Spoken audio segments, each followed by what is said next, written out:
December 1900, a supply ship reached the lonely Flannan Isles Lighthouse and found something terrifying. The light was dark, the doors unlocked, meals half-eaten, and every keeper gone without a trace. No bodies, no struggle, nothing but silence. What force could erase 3 men from a sealed island?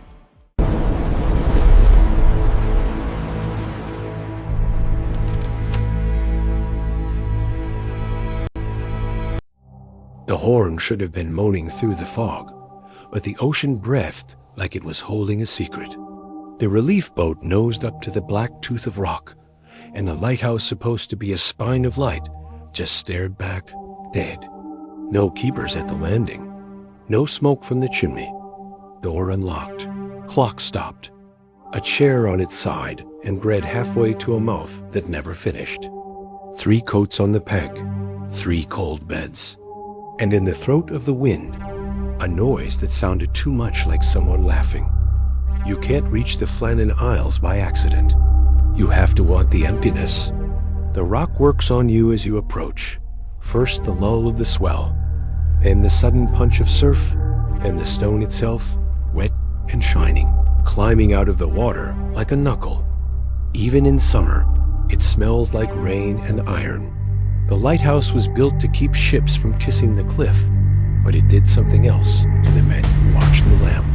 It took their hours, their jokes, their temper, their prayers, and it stored them in the walls. That December of 1900, the walls kept 3 names. James Duckett, the principal. Thomas Marshall, the assistant. Donald MacArthur, the occasional. The one they called a tough old bird with a fuse that burned fast. They vanished without leaving so much as a footprint anyone could trust. The official report is tiny. The relief ship arrived late because the weather sucked. No flag on the pole. No men on the steps. Inside, a scene no one could forget, and everyone was afraid to describe out loud. A meal in stasis. A lamp polished and quenched. A clock unwound. A logbook with careful entries that stopped mid-routine, as if the line that came next was too obvious to break down. We love stories with answers. The ocean doesn't. I once hired a fisherman on Earth to take me out. He spat over the side when the lighthouse appeared. "Bad luck," he said, and then laughed like he didn't mean it. From the water, the tower looks like a finger raised at God. On Aylin Moor, the place is smaller than the story. The yard is a tight collar of grass. The stairs hug the cliff in a thin iron line. The west landing looks like a jaw knocked crooked by something too big to see. They took me down those steps. The metal rings are still in the rock where the supply crane and lashings used to be. Imagine them new. Imagine chains taut as violin strings, a storage box cinched so hard the bolts sing in high wind. Now imagine a wave walking up the cliff like a man, taking the box by the hair and tearing. After the disappearance, the iron was found twisted, ropes combed into horsehair, grass scraped clean like fingernails had raked it. That's one answer people reach for, the simplest. A rogue wave. 2 men go to secure the box in a lull between sets. A third breaks the rule, never leave the light, because 3 hands beat 2. The wave takes all. It explains so much. It explains the ruined landing. It explains why no bodies came back from that water. It explains the stopped clock and the quiet lamp. Chores finished before a quick, fatal errand. It doesn't explain the oilskin. 3 coats hung on 3 pegs. 1 peg was bare. If 2 men went out dressed for weather, who walked into the rain without protection? Or if only 1 coat was missing, why would 2 or 3 go out at all? Why was the door unlocked? Why was the log a record of terror when nearby ships reported calm seas those days? That's the first twist, and it has printed in ink. The logbook speaks of a story no one else saw. December 12th. Sea lashed into fury. Crows. The men were described tumbling in the rain. December 13th. Storm continues.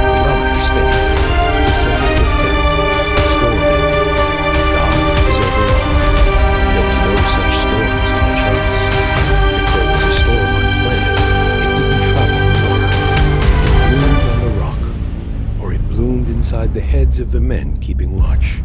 When I read those entries, I expected messy scrawl, fear in handwriting, but the hand was tidy. Someone ruled a neat line under that last sentence. People cling to ritual even as their world caves in. Or maybe because it is caving in. Here's the second twist. In the yard on the leeward side, a small stack of things sat, as if waiting for a hand that didn't even turn. A coil of rope, a tool wrapped to keep it dry and thin for a shadow. The relief crew noted that the lamp was serviced ahead of schedule. The lenses clean, like someone expected a run of bad nights onto the pile of peace. It's as if the keepers weren't interrupted. It's as if they planned to step out, get back in, and never imagined something happening. Fear froze on the tongue of someone. One man, out of hope, hears the rust landing roar the storage box. He runs down to keep bad luck from becoming negligence. The second, pulling on his oilskin, follows with a curse and a cord. The third, opening the room, is older and thinks rules stretch for experience, grabs a pin and a prayer, and goes. They climb down the iron steps. The sea sits low, cat-calm. The box groans in its housing. The first wave licks their boots. They do the old dance of weight and shame and timing. Then the wave that has been building for 100 miles stands up. It's clean. It's vicious. It leaves nothing. It's beautiful, as far as answers go. It comforts harbor masters. It lets suns sleep. It puts law in order. It also reveals something people don't about to say after them. It highlights each other. Up the slope in the tower sits a very human tucked into the grass, a friendly man. The monks who tended used to land once a year to sing the sweet valley. They counted their steps from the well to the door. It's funny, I said. The wind liked to spin you there. Stories say numbers close the door on the wrong kinds of attention. 3 keepers, 3 pegs, 3 beds. People who fish those waters speak around the chapel. They say there are places where the sea goes flat and the horizon pulls tight. They say in those bowls you don't speak. You lower your eyes and leave. They say sometimes the island calls by using your name. I didn't mean to sleep on Aylin Moor. I meant to tour, to take notes, to pretend I wasn't building a superstition of my own. The last boat back went early. I unrolled a bag in the oil store and listened to the tower tick in the dark. I woke because the night held its breath. The sea's hush is never absolute. It's a long animal breathing. This was different. The air inside the building tensed like it had eyes. A sound rose up through the metal bones of the lighthouse. The way sound travels faster in brass first, a scrape, then a skitter, then a drip. It walked the stairs like steps. Rationally, there was a gull tangled in something. Rationally, a loose bolt released a tremor. I counted. 1, 2, 3. The breath came back into the world. The tower exhaled. Somewhere in that exhale, a laugh rustled. The kind of laugh I'd heard out on the boat. A man forcing humor against a story to make it less sharp. Morning made it silly. Everything looks less wicked and 10 without him. I made tea on a camp stove and turned the pages of a photocopied logbook.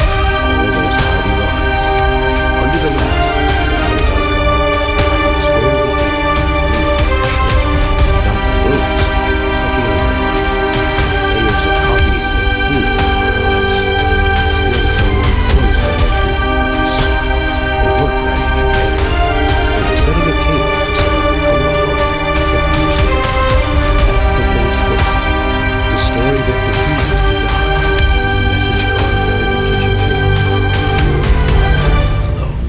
The men who took over after the disappearance claimed the grain had been scratched thin in the shape of letters. Most versions agree on the phrase. It came back.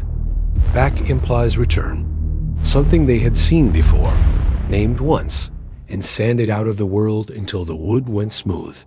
There is no official record of those words. Archives are polite about rumor. Yet when I slid my fingers under the lip of the table They moved over a small area smoother than the rest, as if a faithful hand had rubbed a habit into the timber, or as if a truth had been erased without entirely leaving. Maybe you want blood, a fight. 3 men stuffed full of months of weather snap and turn on each other. There was talk of MacArthur's temper. There was a fine levied earlier that year for an error in a storm. Maybe that resentment ripened.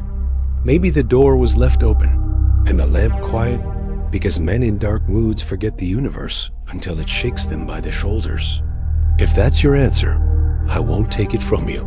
But then you have to explain why the West Landing looked as if a god had bitten it.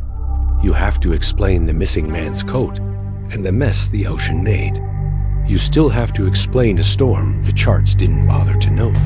Here's a quieter explanation that fits like a key. When the wrong kind of calm settles around the island, you do not trust your senses. The horizon cinches. Sounds appear that are almost voices. The brain, starved for a face, supplies one. Not a monster, not a ghost. A shape your heart leans toward. A woman's voice asking your name in a lilt you half remember. A child calling help. A friend shouting from the next terrace. Come on, quick. It's not as bad as it looks. There are thresholds you learn by feel. The monks counted to keep from stepping on the road. The keepers had rules to keep them from chasing echoes. One man, in a habit as old as the chapel, didn't count. He ran to the landing instead. The others followed because 3 beats 2. Because work saves your soul. Because it always has until it doesn't. If it was only the way, the story would have settled. But the tale won't lie down. I heard another version on the mainland. An old deckhand with a tight jaw said a steamer, passing the Flannans that week, signaled the lighthouse and got no reply for days before anyone noticed. If that's true, the men were gone longer than the log suggests. If that's true, the light was a glass eye in a sleeping face.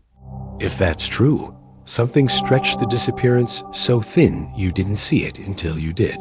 He swore it and then said never mind.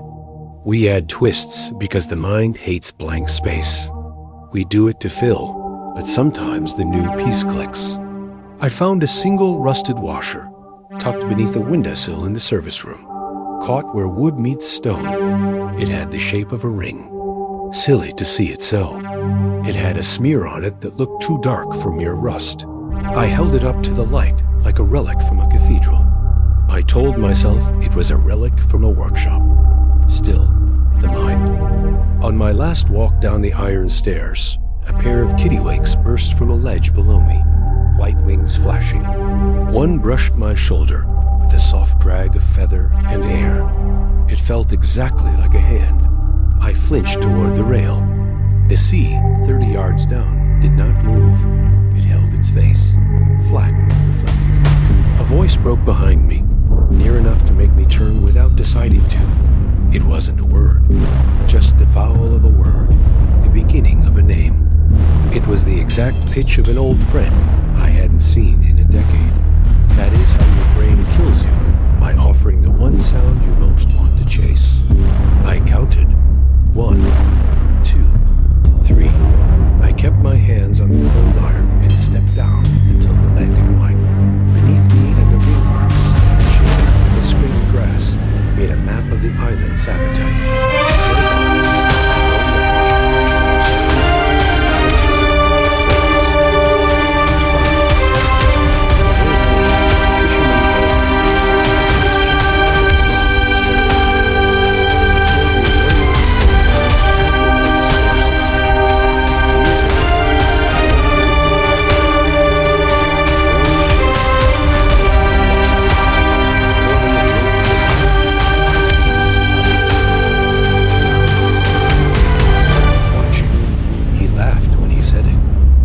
Sound like a joke.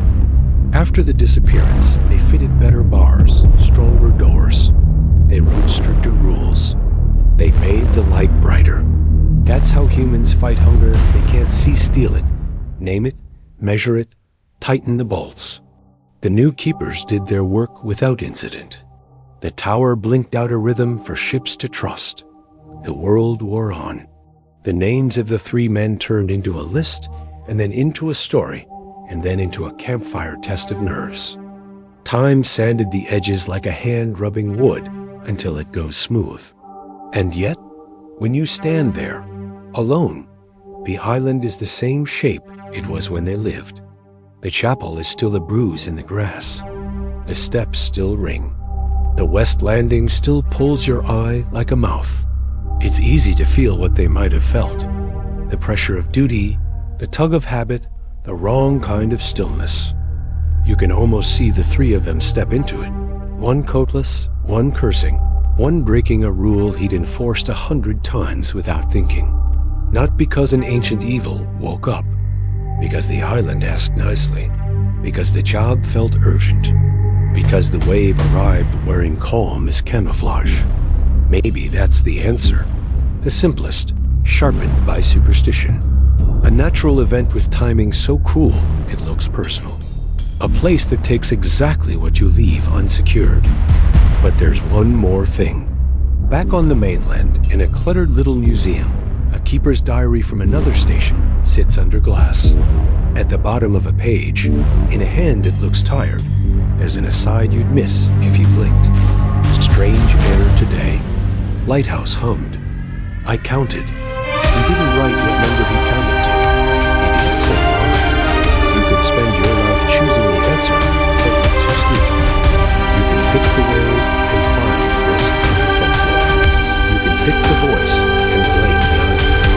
You can pick the fight and give the sea the night off. Me? I think of the neat underline in the Flannan Isles. The door left unbarred because someone meant to come back. The oilskin waiting on its peg like a face turned toward a door, never open. I think of a phrase polished out of a table where men ate their supper. It came back. Maybe that's all the story needs to be. The sea returns. The wind returns. The moment you've survived before returns with a slightly different face, and that's enough to unmake you. Next time you're near a harbor in winter and the horizon tightens like a belt, listen. If you hear name, count.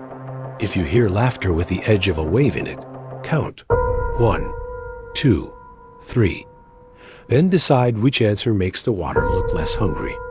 And as you walk away, ask yourself the question that keeps the Flannan light burning in our imaginations longer than any oil could. If it came back then, whatever it was, how would you know, before you stepped off the safe part of the world, that it hasn't just returned for you?